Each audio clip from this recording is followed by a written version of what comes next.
How's it going, everybody? JT here on behalf of the EVMavericks and Ethfinance. We are so happy today. Make sure that you grab that thumb and smash the bell or whatever you're supposed to do on the YouTubes.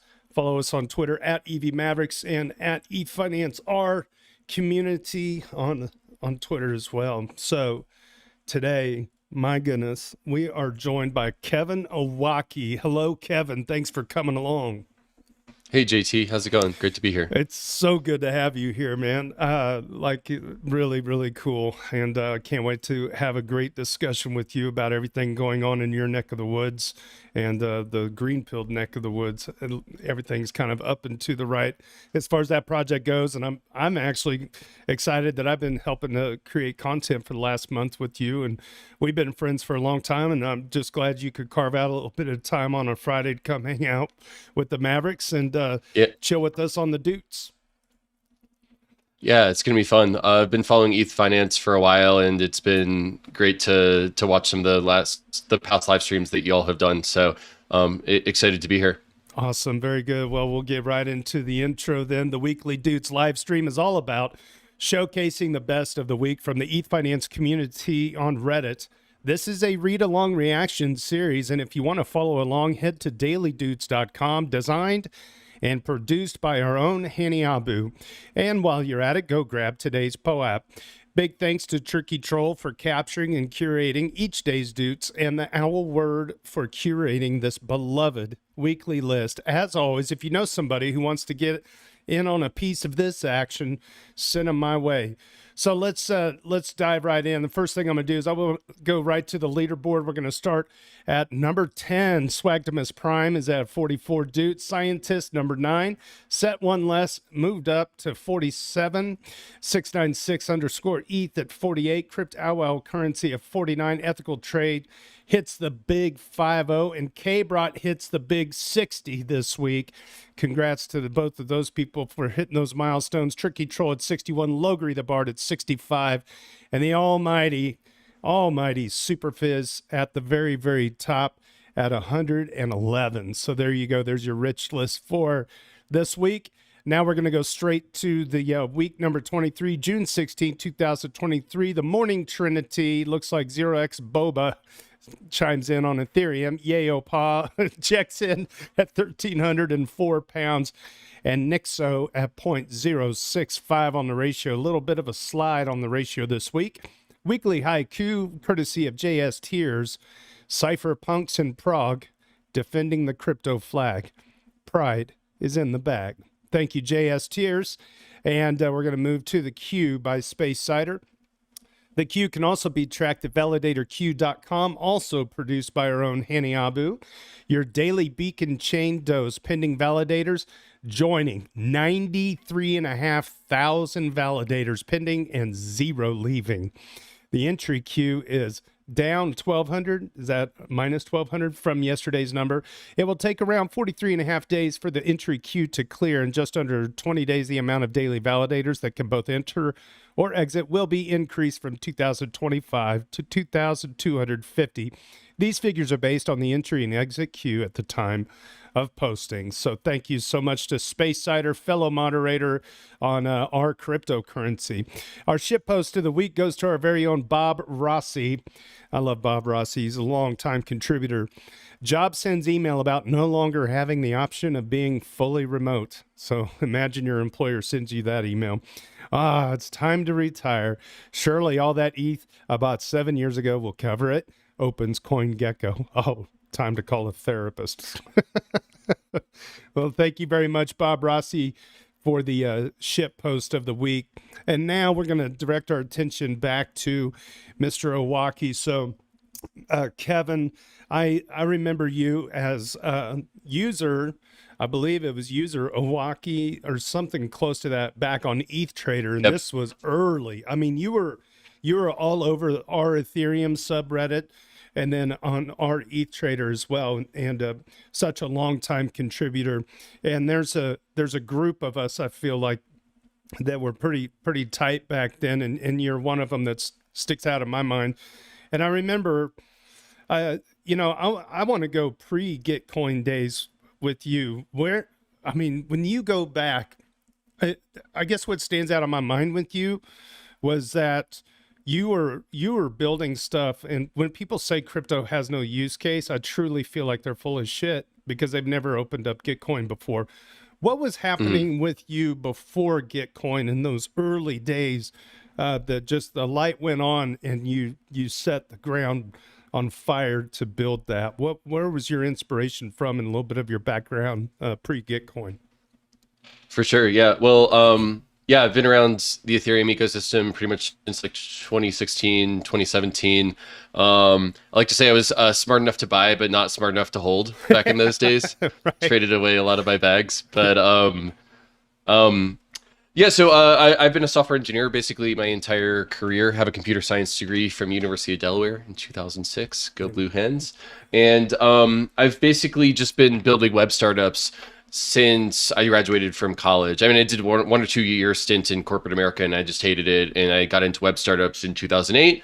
And I was always into trying to find a way to launch new and innovative products in the like the Web2 ecosystem. I ran like a clean energy startup. I ran the engineering teams at startups. So like an online dating startup, a clean energy startup. I was at a computer vision startup running their web team for a couple years, and through that time, I hired on the order of 30 or 40 software engineers to be on my teams. And I came to realize just how much demand there is for software engineering. Like, if digital is the new venture that everyone's doing, then you need to have software engineers that are going to build out your digital experiences. And I just got really good at recruiting software engineers. And when my friend Piper Merriam, who's now at the Ethereum Foundation, and at the time was one of my coworkers, told me about Ethereum, I was like, oh, like maybe we could like build a place where software developers could get coins, and we can get around all these recruiters that, like, I don't know if anyone out there is a recruiter, and recruiters vary very much in quality, but I just hate that, like, it just feels like you're an intermediary if you're paying $100 a month for a LinkedIn subscription, and then you're selling software engineers to companies for like a 30K placement bonus. Like that's something that we could disintermediate with Ethereum, and that was kind of the genesis of Gitcoin back in 2017. So yeah, software and helping people get coins. That's fantastic. I didn't realize that you were so prevalent in the web startup space, and Oh even yeah, did a clean energy and a dating site. Like, what a yeah. wild intersection. And so, like, it was pretty easy for you to become a digital nomad with all that background once you discovered Ethereum. And like, our lives are totally different, personally, between my background and yours. But you feel like, even though I was this elementary school teacher in Kansas, with no coding experience, versus somebody who has built and produced jobs for people in the software space and solved problems.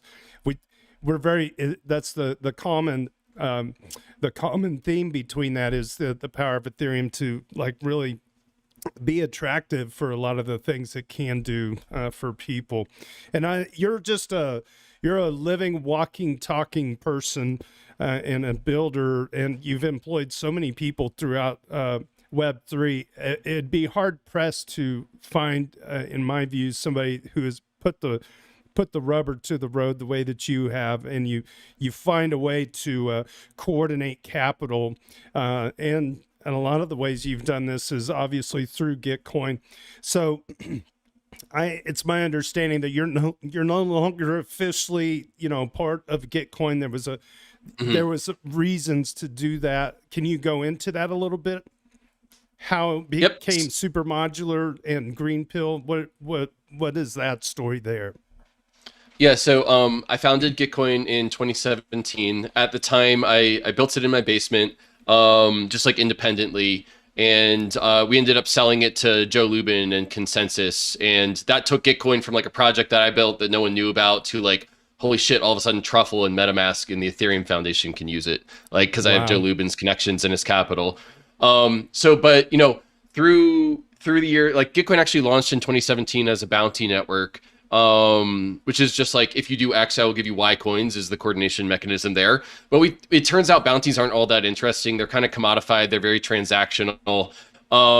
And so in the 2018, 2019 cycle, we were trying to figure out what Gitcoin's product market fit was going to be. And we launched this thing called Gitcoin Grants, which eventually came on to use a thing called quadratic funding, which is really powerful. I can go into that if you want. But basically, Vitalik Buterin started blogging about Gitcoin and the quadratic funding we were doing. And we were like, holy shit, like this is just like product market fit like we've never had before. And eventually we got to a place where, I mean, this is just like, check this off my bucket list. Vitalik called Gitcoin a significant pillar of the Ethereum ecosystem. No shit. Like to be seen by your hero. Are you like, can you say that again? This time I'm hitting the record button. No, well, he put it in a blog post, so now I can just like there it is. Quote it. Web archive. But I'm also like very, I'm very thankful that we've developed a symbiotic relationship where like basically the Ethereum Foundation can give out grants through the ecosystem support program in 2019, but they can do a lot more grants a lot more democratically through Gitcoin Grants because it's a crowdfunding platform. But and I'm getting to actually answering your question, which is like, why did I disaffiliate from Gitcoin? The reason, so basically we were like, oh shit, what is the business model of Gitcoin? If we're going to be how can we be a centralized pillar of a decentralized ecosystem? Like, it doesn't make any sense. Like, we don't want to rent seek the ecosystem's public goods and their crowdfunding by taking like a 5 or 10% cut of every transaction, which is like, what Kickstarter does. And we were like, okay, so we probably need to decentralize. We probably need to become a DAO. And so in 2021, we launched GTC, which was the governance token of the Gitcoin network, and set up the basic scaffolding of the DAO. And the whole thing that we wanted to do was like, when I ran the online dating company, I was like the manager of the online dating company, and me and my 2 co-founders. And the investors on the left were always like, you should extract from the users. So I was like, I always felt like I came out to like help people, but I was like just like extracting for the capitalists. And one of the things I really wanted to do with Gitcoin was I wanted to create this closed loop where the people who were in charge of the people who used the product were the ones that were in charge of governing the product. So like, as opposed to like an extractive loop, you could get a closed loop where the users govern the system. And so that's why we did Gitcoin. And basically the idea was to turn the centralized platform into a decentralized protocol, to go from being governed by like me and a company's board of directors to being governed by the community. And about 9 months into the DAO launching, I disaffiliated from leadership because I felt like I exuded too much soft power in the DAO, just given my, sort of having been CEO of the company for all those years. So I guess the 2 things I was trying to drive, and the reason I gave you all the color, was that like when we started out Gitcoin, we didn't really know what it was. There was no reason to decentralize it when it was a bounty network, but when it became like a grant network and actually had product market fit, we realized it had to be a DAO. And so we had to rewrite the entire stack from like governance to that we had to rewrite the product and the governance and the legal model and everything for it in order to get it out there. And so as part of that, I disaffiliated, and now I'm building the Greenpill.network and Supermodular, which you can kind of think of as like maybe I think of them as like sister organizations within the regen crypto movement, like people who are trying to do crypto for good. So a lot has evolved over the years, but that's how we got there. Excellent. That is so lofty and big. Like, that is a huge undertaking. It's almost like the world doesn't even know what Web3 are really, in a lot of ways, the capabilities of even what Ethereum can do. And you've already gone ahead 2 steps, and you've used this, you've used Ethereum to help produce funding for small groups or whatever. But then at the same time, you've also decided it needs to be even more decentralized, right? And keeping that ethos hot on the platter. Just phenomenal and well done. And for those of you that maybe don't know, and I've shared a few times on Reddit, that I've actually had the privilege of contracting with you for a month now, producing videos. And I have to go on the record and tell the people, this is the first conversation we've had. I'm telling you how busy Kevin is. I have to invite him on a live stream to get a conversation for 30 minutes, okay? But the guy moves like you would not believe, and it's incredible. And you're a great leader in the space, and it's just such a privilege to be able to take some of these ideas from the Green Pilled book and try to actuate them. In Kevin's words, when we were talking on the phone one time a month ago before I started doing like the quadratic funding Toy Story video and some other things, and you could check those out on Twitter at Greenpill.network, or is that at Greenpill.net, or Greenpill.network, and there's a YouTube channel also. But Kevin's exact words to me on the phone was like, we've got this really lofty, it's not a pie in the sky. I mean, it's a real thing with what they're doing, but it's like we need to bring it down to earth for people and make some explainer videos. He's like, he said in his own words, it's a little bit Colorado hippy dippy. I just need a little more Kansas City.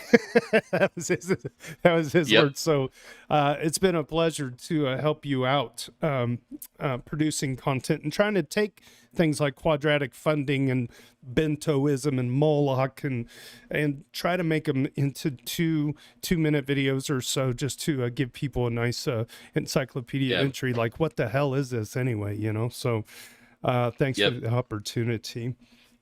Yeah, it's been fun. I like to, like the meme, the mid-twit meme, where it's like you got the low twit and then you got the high twit and then you got the mid-twit. Like I try to inhabit all three parts of that and like translate between them. And, if we want crypto to be good for the world, we got to take it from like this like really complicated economic system, quadratic funding. We just got to collapse it into like memes and products that people can use. And so it's been great to work with you on some of that content work. And, we've taken really complicated concepts like the prisoner's dilemma and gotten them into a 2-minute or less video. And it not only explained the prisoner's dilemma, but why Ethereum is uniquely positioned to solve multipolar traps and coordination failures and prisoner dilemma type things. And the more that we can spread that message, I'm telling you, like I've seen it in this space, like something that you do is like the butterfly effect, like something you do in 2017 that you thought was inconsequential. Like I've had someone who like come up to me in 2021 and they're like, I started a startup because you posted that post, like, like 4 years ago. So it's about rippling those ideas outwards. It is. You're 100% correct. And that's something I always, this community on Reddit, the Ethfinance community has wholeheartedly taken that approach of, don't let a moment go unwasted. Don't think that you can't affect change. Don't let them make you believe that you're not capable. And it doesn't matter if you can code or not. It just matters if you care and show up. And so showing up is like 80% of success, right? So I would definitely encourage everybody. If you haven't listened, I'm gonna say this. There's a lot of people out there that are influencers on YouTube and Twitter, and we all know who they are, and a lot of them are very good. What I'm asking this room to do is to check out the Greenpill Network podcast and subscribe to it and listen to how Kevin interviews guests, because he said it best. You put things in memes and make it simple and easy to understand. The very first time I listened to him host, because he was really nervous about it, was, he's talking to a lot of players in the space and just wants to do a good job. And one thing that he does very, very well is the guests like Daniel Schmachtenberger can go on about a big brain idea for like 5 minutes. And then Kevin is always like, okay, I hope this doesn't sound too reductionist. Let me see if I got this right. And then he takes what they said and puts it into 30 seconds of bringing it all home in a nice package for the listener to say, oh, okay, now I get it, right? So yeah, translating from the mid-twit down to the low twit. That's right. That's right. The thing, yeah. Hope that's not too reductionist, though, JT. I hope I'm not too reductionist. Yeah, this is what happens when you get two people who host podcasts on a podcast together. It's just like, well, we are so glad you could make it. What's ahead for Supermodular and Greenpill? They can get the book at Greenpill.network, but what are some other things that are going on that maybe the world doesn't know about yet, or the aspirations that you're trying to achieve in the next 2 years? Yeah, well, I look at like what we're doing is I look at my career in Web3 broadly in like a T-shaped kind of setup. So basically, we went really deep on quadratic funding and creating coordination mechanisms for the ecosystem with Gitcoin. $50 million worth of public goods funding for the ecosystem, and I'm really proud of that. We went deep with Gitcoin, and I'm looking at Greenpill as like the broad movement creator. So when I first created Gitcoin, it was really fucking lonely. I didn't think that anyone else out there was doing pro-social, like lefty stuff with crypto. Thought it was all libertarians. And I've actually since joining crypto gained a lot of respect and understanding for how libertarians think. And I think like building a movement of more pro-social, a protopian, pro-environmental crypto people is kind of is the work that remains to be done. So I started Gitcoin way too early and was standing on the shoulders of giants and was lucky to make that somewhat successful. And now I've been connected with hundreds of other organizations that are doing similar pro-social, public goodsy type things in the ecosystem. And it's about building a movement where those channels of combinations of strength and intelligence can come together. So over the next 6 months or so, we can just expect to create more content and more connections between people who are trying to create positive impact in the ecosystem. And we'll probably be sprinkling a little bit of quadratic funding on top of things also, because that's the coordination mechanism that I know. I could drop like one little alpha of a product that we haven't talked about publicly yet. No, we'll wait. No, we'll wait. We'll just do it at a future. No, go ahead. I'm serious. That's cool. Thank you. Okay, so there's a new extension to ENS that allows people to launch custom TLDs. Like, it's called usernames.club, and it's like basically a way that like, are you jtnickel.eth? I am. I'm gonna go to user. I'm gonna switch the view over to web desktop here. So usernames.club. Yeah, I'm not sure if that's the domain for it. Let me see if I can find it. I'll send you a link. Oh, this looks like, yeah, it says usernames.club, ownable usernames for your Web3 community. Join the club. Yeah, and it's like a nouns thing where you can bid on like different TLDs. And what's a TLD? I need the TLDR on that. The TLD on TLDR. No, wait, shit. The TLD stands for top level domain. So like, okay, .com is a top level domain. .eth is a top level domain. Yeah. So basically, what they've done is there's an extension to ENS that now allows new top level domains. I think it's the official ENS, and basically like, I think that you'll see DAOs. Yeah, Corbin Page. There's someone in the Discord put out the tweet in there. So you can launch custom community namespaces to earn income for your L2 or DAO. So basically, you could launch a .punk, .ape, .socks, .whatever. And so I got in early on this. I bid on a username, and we're gonna launch a .regen ENS name. So I could be like Owocki.regen, or we could get like a Vitalik.regen or a Gitcoin.regen. And so I'm really excited to create like a username club for everyone that's in the Greenpill network and allow them to contribute to public goods by reserving a top level domain in the .regen namespace. So I haven't dropped that we're doing that at all, and that's an alpha leak for the Daily Doots. Damn, dude. Well, when you started saying ENS, I know 696's ears popped up, and he's the one that shared the tweet in the chat there. So he's aware of it. Yeah, he's aware. One of the things that was one of the things that was important for me in doing this was like, I was talking to Corbin and I was like, listen, dude, like, I don't give a shit if we're launching top level domains and you're just forking ENS and no one has it built into their app. Like, who gives a shit if I'm Owocki.regen and no apps can resolve that? And he was like, no, it's actually like built into ENS now, like the ability to extend ENS and to insert new top level domains into it. And so I think this is going to be a big trend over the next year or so. Like, if you didn't get your .eth, you'll be able to get your .punk or .ape or .regen, and I think that that's a really exciting thing. That is super exciting. We've got a pretty good amount of people in chat.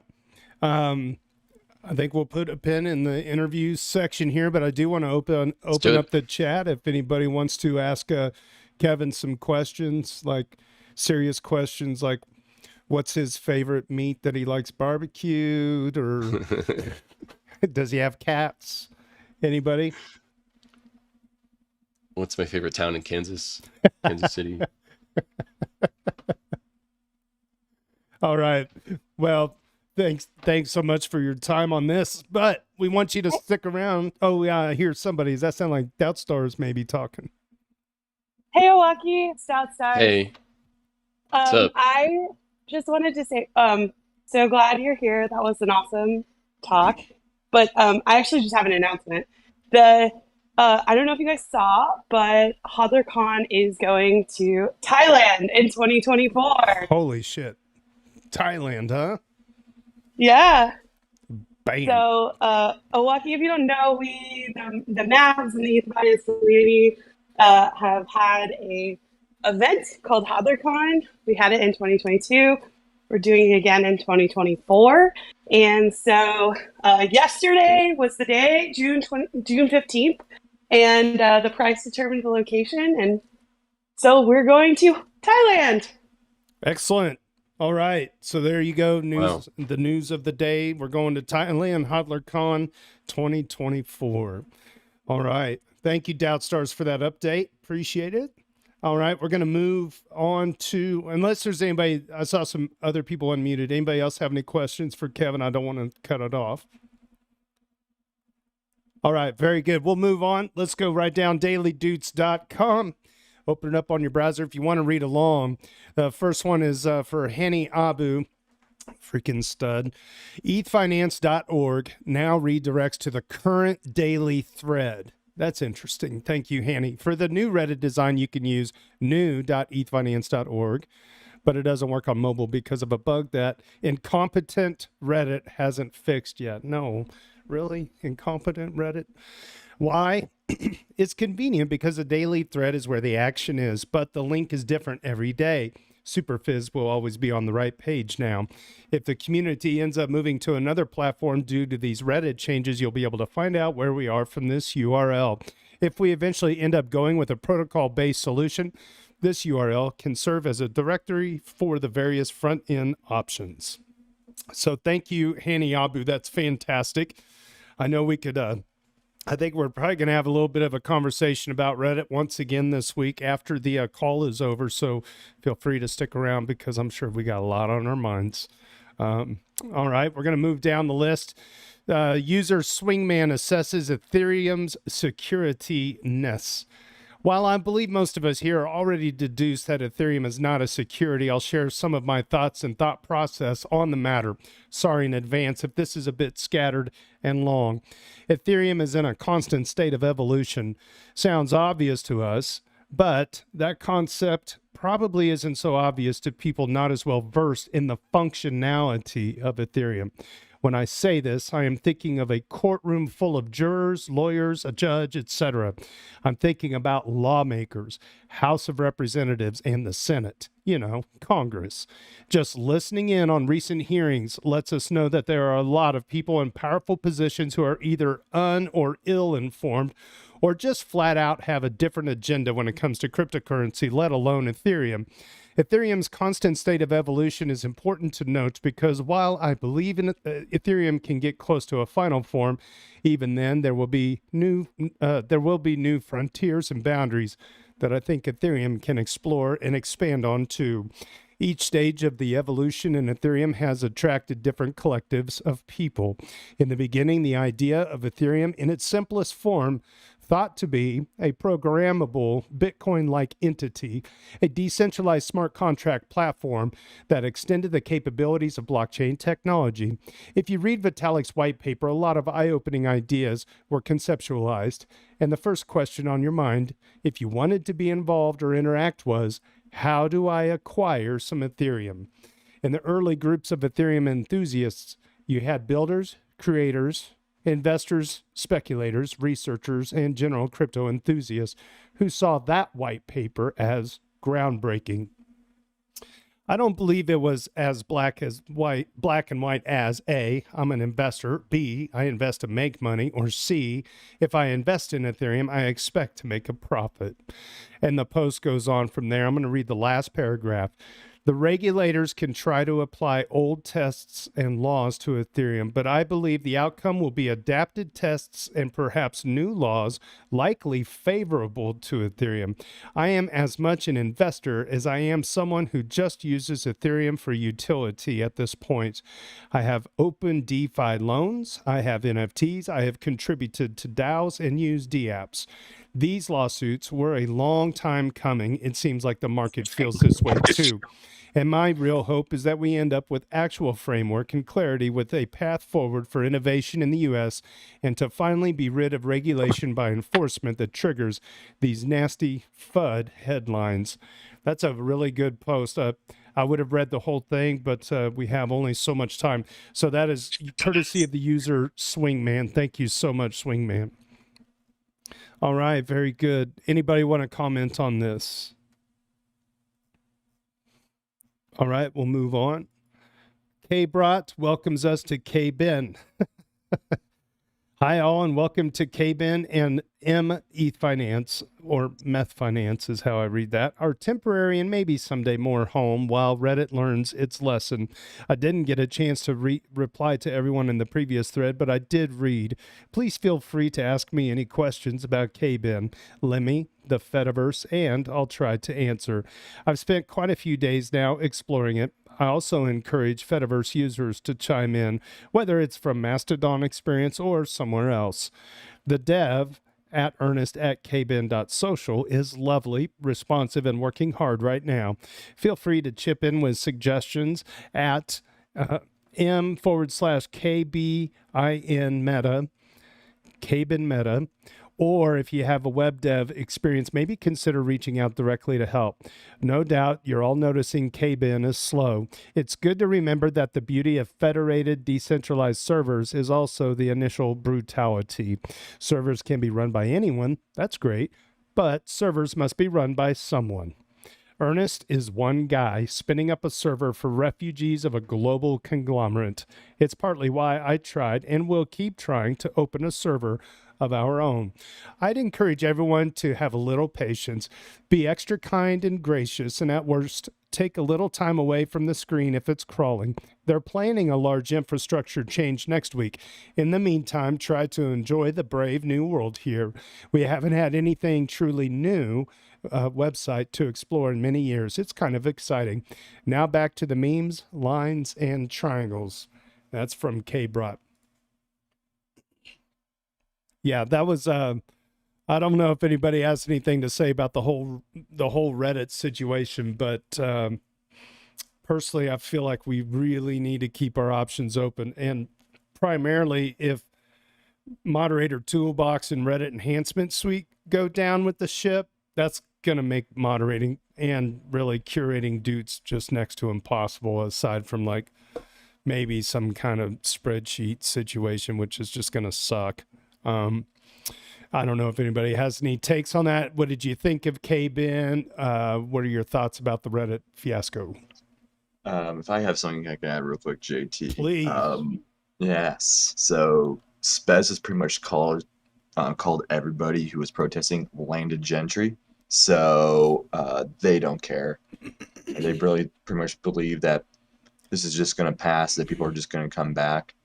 A lot of the subreddits that went dark are just, back now. And the head people over there at Reddit, and especially Spez, are just going to say, we're going to keep on going, and we truly don't care, effectively. Which is, really sucks. Sorry, cutting. Can you elaborate on Spez for those of us who don't know who that is? Oh, yeah. So Spez is the CEO of Reddit. And again, my opinion, but he is, in my opinion, an entitled prince over there who truly does not care about his user base and more cares about hopefully bringing Reddit into a public valuation, launching an IPO, I believe. And the decisions they've been making over there has been pushing a lot of the Reddit community out due to mishandling of this whole API situation, especially when it comes around to the Apollo dev, they misquoted on saying that this Apollo dev is trying to strong arm Reddit into, give them effective pricing or threatening to sell Apollo. It's quite embarrassing and quite a sad situation that's happening over there. And so a lot of people are switching over to these alternate platforms. KBIN is probably the largest one. And although it is a bit clunky right now, it is far more decentralized than Reddit, because we can actually host your own server for your own community over there, which I think is incredible. Yeah, go ahead. Somebody else. All right. My take on this is if we don't have reason to rush. Let's not, because this is kind of it's so hard to bootstrap a community. And let me put it this way: migrating ETH Trader to Ethfinance all took place in the same social platform. And I think there's a lot of social platform fatigue out there, and there's only so much bandwidth. And we've already got a bunch of users on Reddit that only use Ethfinance and nothing else. And to ask them to consider totally moving to a new platform, it's going to take a lot of thought, consideration, and advertising and time before we do that. I really hope that Reddit does not dissolve into, what is the word? There was somebody that said it so well on Twitter that it's almost like the boiled frog, right? It just keeps dying and dying and dying over a very long period of time, and then we look around and it's like there's just no activity anymore, because too many people can't use the damn app on their phone, and they just get frustrated and then they leave, so we may just have to have a little bit of I don't know, it's just going to take a lot of forethought, and maybe we could have the DAO. Maybe the DAO should help in the decision making, because at the end of the day, whatever we choose, it needs to also give the moderators the tools that we need to keep the place clean, right? You can't go buy a fancy RV and not take a mop and a bucket with you, right? I need the mop and bucket. It's mop and bucket is life. And I need good tools. The team, we need to be able to take notes. We need to be able to tally things like the Doots. I think that's such a vital, crucially good thing. I cannot find another platform. I don't know where to go to get those tools put together so we can just keep that train going. So Owocki, I don't know if you, maybe some people in the space that are working on some ideas for a social network that's a threadable kind of social network. There's a lot of Twitter wannabes in Web3, but Yeah. where's the threadable apps at? That's the stuff that we need help with tools, that allow developers to develop third-party things. Yeah. Well, I'm so Twitter addicted. I probably check it 20 times a day. A day, an hour. Yeah. You're always on. I just wake up and put it straight in my veins as soon as I but I guess like you said, I was active in our Ethereum back in 2017, and I've actually kind of migrated a lot of the conversation for me on Twitter. I'll check our Ethereum and our ETH Staker and our Ethfinance here and there, but my first go-to place is Twitter and increasingly Discord. And so when you talked about having a place where you could actually have threaded conversations, I kind of feel like Discord is becoming it. They have these little, they also have a forum style interface now too. And so, yeah, I mean, I don't know. It feels like a huge market opportunity to build decentralized social networks. Yeah, no, you're right. There is a vacuum just waiting in the wings for somebody to bring it forward. So, what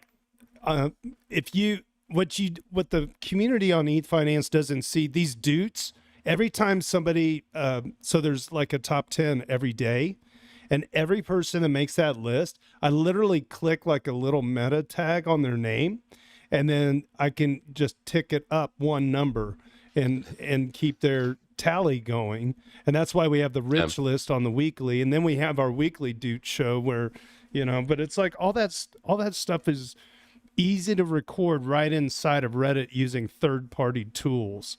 I mean, this move by Reddit is astonishing to me. I know people are butthurt about Elon Musk with Twitter and all that, but some are and some aren't. But with Reddit, how do you provide a canvas, and then every piece of paint that hits that canvas is user curated, and the moderation is all volunteers, and there's some really great ways to get that painting shown across the world on different devices of all different makes and models, and let the users pick their way of viewing the artwork.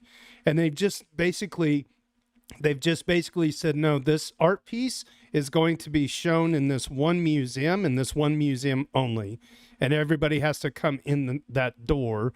And then they don't even give you directions on, where to find it in the building once you get in. It's just going to be a crowded mess on their native app. I'm really sad for Reddit as a whole that they're allowing this to happen. But maybe if enough things go dark, and I guess the last thing I'll say is I think some people are just kind of thinking, well, maybe we should continue to stay dark. It's like, no, this community actually uses Reddit as a tool. It's not so much like just people who are fans of, aloe vera plants, for instance. We're very much like trying to coordinate messaging, learning. It's an educational tool. We need to keep the lights on as long as we can and just figure out somewhere else to go in the meantime. If it really, really looks like they are seriously going to keep it going, I think Algo's pretty convinced.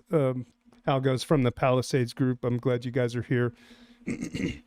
Yeah, so anyway, I don't know if anybody has any more thoughts on the Reddit thing. It's got me worried, but I'm not going to panic, I guess, is the TLDR. Maybe something I'll throw out there. And by the way, for those of you who couldn't hear my audio last time, it's because I was using the Zoom audio, not the Discord audio. But now I'm doing it. But I'm doing it better this time. The thing I would say is, like, maybe it's worth kind of fucking around and finding out with Farcaster and Lens Protocol and just other Web3 native social networks and seeing if there's going to be a migration path. Like, I kind of like to get my feet wet in a lot of these decentralized protocols and get a feel for them, build the muscle memory of working with them before I try to migrate anyone over. And Gitcoin's gone through 4 or 5 major changes while I was at the helm of it, and it's just about like fucking around and finding out before you migrate over across one of those changes. And yeah, that might be something that's worthwhile over the next couple of years. But it's really sad to see Reddit falling apart. It's been such a part of my youth and something that I loved for so long. But this is why but this is a reminder of why centralization is bad, right? Yes. Yeah. People have to walk with their pocketbook at some point. It's just a plain and simple fact. Yeah. And trying to find out and practice with all the other tools. It makes sense. I think the real thing is for Reddit and the people on the sub, it's like, I swear to God, Reddit is like a newspaper of the modern age, right? You get these long form threaded discussions. People like that style. People want to write a page, they don't want to write a tweet with a threaded tweet underneath it and all that. It's just what they're comfortable with. So like I think for this community, it's right now, it's very hybrid with Discord. To your point, we're using Discord in a way that, we just kind of dreamed this up at the beginning of the year and trying to do a Friday podcast thing and try to bring the discussion into real life with video and voice and stuff.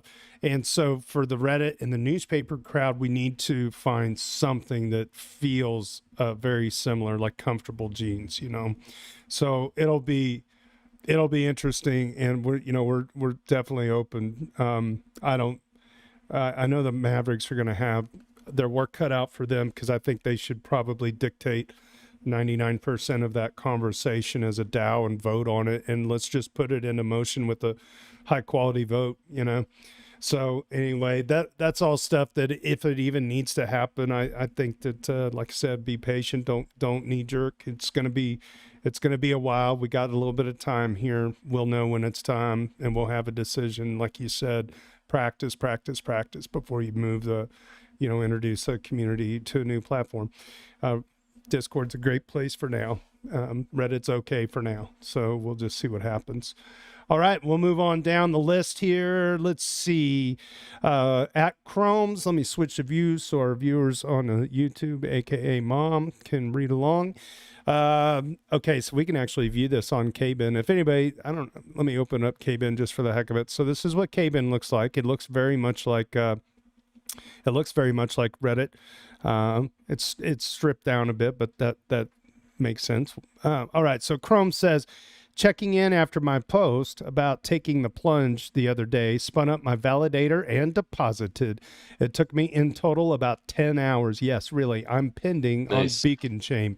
I wrote down a lot of what I felt and did while trying to get it all together. I'm still kind of shell-shocked by the whole experience, and I'm sure I'll talk a lot more about it later. What I'll say for now is that even though the quote for dummies unquote version of setting up a validator is significantly more intimidating and intense than most people think it is, I'm proud of myself for hopefully successfully doing it. But even doing it on easy mode using DAppNode had a lot of issues, things that I didn't fully understand, or things that almost had me giving up.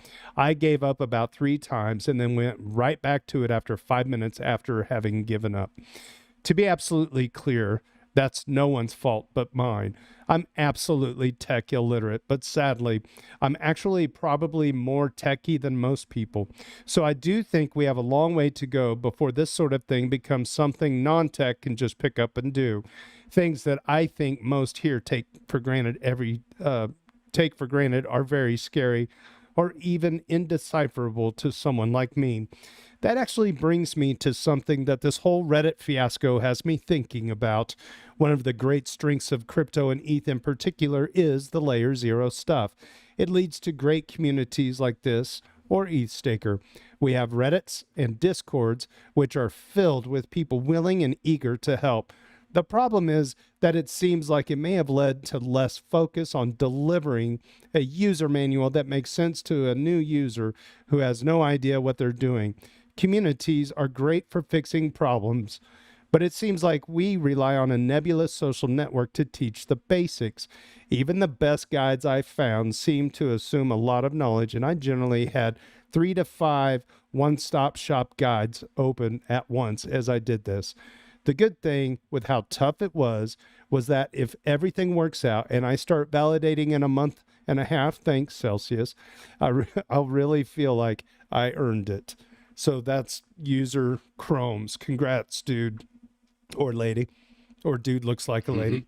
So I was gonna say, I have 3 validators who got out of the queue over the last 24 hours, and it's just such a great feeling to get out of the 40-day queue. It's been a lot of fun to figure out how to spin up a node, but the one thing I'll say is that let's celebrate how far that we've come. That you don't have to be someone who's well connected on Wall Street or someone who's in the Fed to run a node, and like any hobbyist can just do it in their basement if they have computer science skills and the time to do it, and 32 ETH or 8 ETH if it's Rocket Pool. And so I think that we've come a long way in decentralizing the validation of the world financial system. But yes, it should just be like a one-click, like I just want to be able to install this app on my iPhone and I'm validating on Ethereum and not have any computer science skills. So we've come a long way, and I think there's a long way to go too. Well said. Anybody else? Yeah, good point. Oh, I was going to say, good point. We're not there yet, but we're getting there, and it's significantly better. Like you said, DAppNodes is going about client diversity. The EVMavericks ourselves are actually putting together what we call Rocket School to help kind of handhold the process of launching a MIDI pool.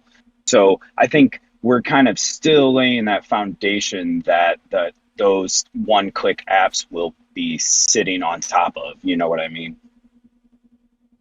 Yeah. Actually, I'm one of the co-organizers of the Boulder Blockchain Meetup, and we had a happy hour / set up a node together night, and 7 people set up nodes. I think 3 of them were using Rocket Pool, 2 of them were using DAppNode, and the rest were solo staking. So it's kind of fun to I feel like it's easier to learn socially, and so it's interesting to see that pattern happening in multiple places. Sorry, Owocki, how did this happen? Were you guys all on a Zoom call, or were you all in the same place? No, we're in the same place. It's a local meetup. We've been running it for 6 years. It's a pretty strong community. How did you guys set up nodes in in a centralized place?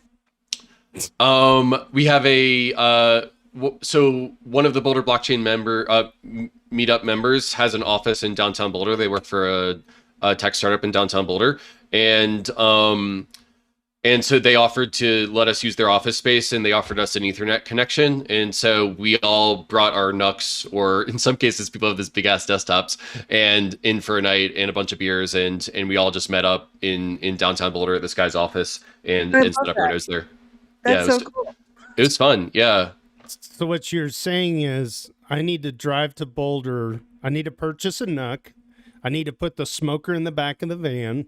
I need to drive to Boulder, and I'll bring some video equipment, and we can do a a video of the whole thing, you know, like a live, almost like a live stream in a way. So If I go ahead. Oh, if I could go one further, JT, I'd say we need to recreate and duplicate this concept here in KC and basically any other cities that we can, right? Plant that seed and start kind of that meetup trend would be really cool to just start outreaching, helping people get on to their node, launching their node in that way. Because being in person, it really does like put together just like a whole nother layer of that comfort, security. I mean, you're dealing with a lot of money here, and some people aren't going to be completely comfortable with 100% online guides. So like, I really appreciate that extra layer zero approach of this launching nodes.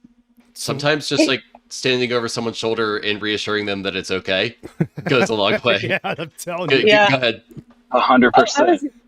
I was going to say, Owocki, were there any like gotchas that people sort of like that you saw? You said there were 7. Was there any one thing that like everyone kind of got caught on? Or, I mean, I think it's also just the confidence of like hitting the button and staking your ETH. But was there anything that stood out? I mean, there's such a varying degree of setup and technical competency, and like, you have some people that are like deeply thoughtfully doing it, and then some people are just copying and pasting the commands. And so there was no like one weird trick or one weird thing that to get past it all. And I think it was like the plurality of things that would go wrong. But the neat thing about there being 10 of us there and just kind of like chilling is just that, like, someone hits an issue, whether it's a build issue or something, and we can talk through it together, and you like learn socially to get around it. And it's if you have like 10 people there, then there's odds are someone's going to be able to get you out of the jam, and you're not just like rage Googling in order to figure out what the problem is. Rage Googling. I'm going to use that word. I'm totally going to say that. Yeah, that's how I stumble through some stats guides, is by rage Googling when I miss you. I probably should rage Google more words that Logri says. Like, oh, what did he just say? Rage Google. Yeah. I Kidding. love it. Yeah. I need to know now. Yeah. Thanks. So I think what I'm hearing here is that I need to get it like an old Airstream RV. We'll paint it into a green pill. We'll sponsor it with Rocket Pool and the Mavericks, the Mavericks DAO. And I'll drive around the country with Kevin Owocki, helping people set up validators and feed them barbecue while we do it. And then we go on to the next town. We film it as we go across the country. So believe it or not, you've been front run on this idea. Wow. Yaler Mune from Meta Cartel rented what he called the GM bus, and he made it into a big green pill at MCon last year. But that you could add the barbecue in the nodes that are running in it, JT. So I think that's fun. More is more. Yeah, that would seal the deal on my divorce. Yeah, JT, you can have a Starlink satellite on top of it, so your nodes are always connected at all times, just driving around. So they're always validating Ethereum while on the road. Oh wow, good point. Good point. Well, that was a good take there. Well, we're gonna move on. We're gonna move on to something a little more upbeat and happy. Calling out Ripple executives. Minimal Gravitas calls out Ripple exec on misleading through omission. An incredibly simple example of how to mislead by omission. A tweet by Stuart Alderoty, chief legal officer at Ripple. And the tweet says, it was a part of a thread, number 10. On June 4th, Hinman wrote that he didn't see a need to regulate ETH as a security and would call and this is in bold, would call Buterin later that week to confirm, quote, our understanding. The emphasis is added by me. This is minimal talking again, minimal gravitas. Emphasis is added by me because that section is one of the things causing the XRP bag holders to tweet about hashtag ETHgate. It's clearly written to imply a shady agreement between Hinman and Buterin. However, in context, the quote from the email reads, we also have a call with Buterin later this week to confirm our understanding of how the Ethereum Foundation operates. So what this Belend is insinuating indicates some dodgy deal. It's actually just a reference to call checking some information. I really do hate the way spreading disinformation is seen as a perfectly acceptable tactic by assholes to get what they want. If you don't strive for truth, then you do not deserve to have people listen to you. But so many people don't really want the truth. They just want to feel special for knowing about a conspiracy and to believe things that will pump their bags. It's very well said. There's a lot of people that don't really care about the truth as long as their guy is winning, you know? Anyway, that's calling out the Ripple executive chief legal officer. Who knew a lawyer would cause some stuff by, omitting facts? How dare you? King Leo 23 is glad the Prometheum nonsense got called out in the U.S. House hearing. So there's the Prometheum nonsense got called out in the hearing today, according to Alexander Grieve and Eugene Proco. There's a couple of tweets available at dailydoots.com. This is according to Alexander Grieve. For those that didn't stick around until the end of the Financial Committee hearing today, the exchange between U.S. Representative Mike Flood and the Prometheum Incorporated CEO Aaron Kaplan is an absolute must-watch. I don't know if my... The definition of a digital asset security, as used in the proposal, is a digital asset that meets the definition of a security under the federal securities laws. Did we lose This your audio, definition GT? puts a burden on the it's playing on the live stream, but not in Discord. I'm sorry. Yeah, we'll just park it. We'll pin it because I forgot that the Discord audio doesn't include what's on desktop, but the people on the YouTube stream, all however many of you are on there, could hear that. But anyway, check out those tweets. There's a couple of different videos that are worth watching at dailydoots.com under the King Leo 23 submission. So here we go. I'm going to move on down the list. Buster Rules reminds us of some of the good things Reddit has done for Web3.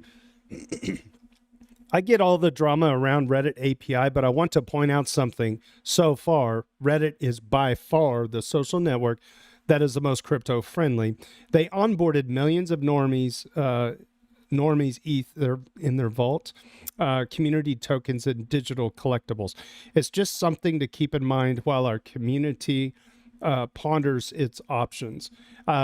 Yes, that is true. It's kind of like when Kevin Owocki earlier was talking about building Gitcoin and then still feeling like it needed to be better decentralized, right? Or even more decentralized and opened up a Supermodular and Greenpill movement. I feel like, yes, Reddit has been more pro-crypto than most. For those of you that don't know the history of ETHtrader, I actually signed an NDA. Several of the moderators did too, and we were in discussions with Reddit Red Hats about an experiment to tokenize Karma on Reddit, and we didn't like the way it was being implemented, right? So I feel like, yes, Reddit by far is more crypto friendly. However, I feel like in some ways it was also kind of centralized in the way that they were instituting it, and it wasn't going to fly for us. So not to beat a horse to death with a broken record, but we've already moved on to Ethfinance, and we don't really want the crypto side of things. However, hey, they did do the NFT thing. I think they're pretty cool. I don't know if anybody else has any thoughts or opinions on this. All right, we'll move on. Yeah. My shit post is like, hey, at least they didn't do something with like Cardano. That's true. It could be way worse. It could be way worse. You're right. You're right about that. It was a layer 2 that they did it on. What was it? It's not Arbitrum. I think it was. It was an ETH layer 2. I want to say it was Arbitrum or was it Polygon? I feel like I should know this, but yeah, it's definitely an ETH layer 2. Somebody needs to rage Google that. All right, we'll move on. Yes, so Phil Marhall. I feel like I'm saying his name. Marhall. Marhall. I feel like there's a word in this username and I'm not getting it. It could be like the first 3 letters, first, middle, and last name. Okay. Phillips Marlborough Halliburton. There we go. Phil Marhall. Got your hopium, fam. The tech is more solid than ever. Rollups make great strides, each in their own direction. Transactions get cheaper, and the design space extends. I'm going to break here. This is what Kevin was saying earlier. Don't forget how far we've come, right? Like everything could look like a nasty fog at times. Don't forget how far we've come. AI is complementary with crypto. It goes on. AI is the content engine. Crypto is a curation engine, and abundance and infinity of content makes curating this content for relevance that's much more important. Innovation is happening at the app layer. Uniswap v4 was announced yesterday. Autonomous worlds is picking up as a concept. We are right where we were in 2019, with everyone declaring crypto dead and use cases nobody expected about to mature in a couple of years. In a vacuum, I would add that, however, we cannot be sure this will be reflected in the price, as the last all-time high went quite high. But this is where the real hopium shot comes in. Great future multipliers are forged in the despair of many. I want to read that again. Great future multipliers are forged in the despair of many. When perception hits maximum pain while reality speaks of fundamental soundness still, those are the times of asymmetric opportunities. In the end, I'm just another wanker on the internet. But I bought ETH today. I wasn't a buyer for the past 3 months. This is financial advice. So there you go. That's a lot of there's a lot of tweets in there, Kevin. That's a good post. Yeah. I have to rage tweet some of those. Hey, JT, I've had a lot of fun hanging out with you and really appreciate working with you. I got to run though. I got another call, which is, my life is just calendar Tetris these days, but I'm looking forward to following the community and being involved with EVMavericks in the future. Absolutely. And thanks again for having me. You bet. Cheers, Kevin. Thank you very much. Peace and love, everyone. Bye. Bye. What a guy. What a guy. Hey, we'll do our last Doot here and then we will wrap up. So yeah, thanks Kevin Owocki for joining us today. User Dices1 keeps us in the regulatory loop. For those who missed it, regarding crypto clarity in the US, the hearing entitled The Future of Digital Assets, Providing Clarity for the Digital Asset Ecosystem. The opening statements occur at timestamp 41 minutes, 39 seconds. Some observed discussion points I found of interest. The numerous times that stablecoin legislation was mentioned and the importance for the US dollar to maintain its dominance as the world's reserve currency. Bullet 2. New consumer protection of imposed individual blockchain investment limits of approximately 5% of net income. Jesus. Rules for categorization of blockchain projects for the purpose of jurisdiction for the SEC or CFTC with a grace period for projects to become decentralized. Mr. Foster's comments regarding ongoing, quote, classified briefings, unquote, timestamp 3 hours, 15 minutes, 32 seconds. And regarding the testimony of Mr. Kaplan, co-CEO of Prometheum, an SEC-approved exchange, it became obvious that he represented the crony system supported by Gary Gensler and a certain political party affiliation. It was interesting that certain members read perfectly scripted questions that allowed for perfectly scripted answers, which were undone by the following: Mr. Lutkmeyer, Mr. Loudermilk, and Mr. Norman, and there's some timestamps there. I really need to figure out how to do a virtual audio cable so I can pipe these conversations in here, but that would actually extend our time. I don't know if anybody wants to comment on the future of digital assets chat or the conversation that took place. All right. I think we will go ahead and wrap it up. So, once again, this is your man. What is this, number 23? Yeah, it's been a while. So thanks again to Kevin Owocki on behalf of Supermodular, Greenpill, formerly of Gitcoin, real legend. I'm not even kidding. I've been working with him for a month, and I haven't had a face-to-face conversation on a Zoom call for the whole time. So this was really special for me too. All right. So anyway, we're going to wrap it up for this edition. DailyDoots.com. If you want to catch these up, don't forget to get your PO app. All right. So it doesn't have to end here. You can stick around after the live stream because we continue the party in the hotel lobby on Discord for a bonus hour of popcorn. It's a fun place to let loose when the parents aren't watching on YouTube. Hi, Mom. On behalf of Ethfinance and the EVMavericks DAO, my name is JT. Cheers and big hugs from Kansas City.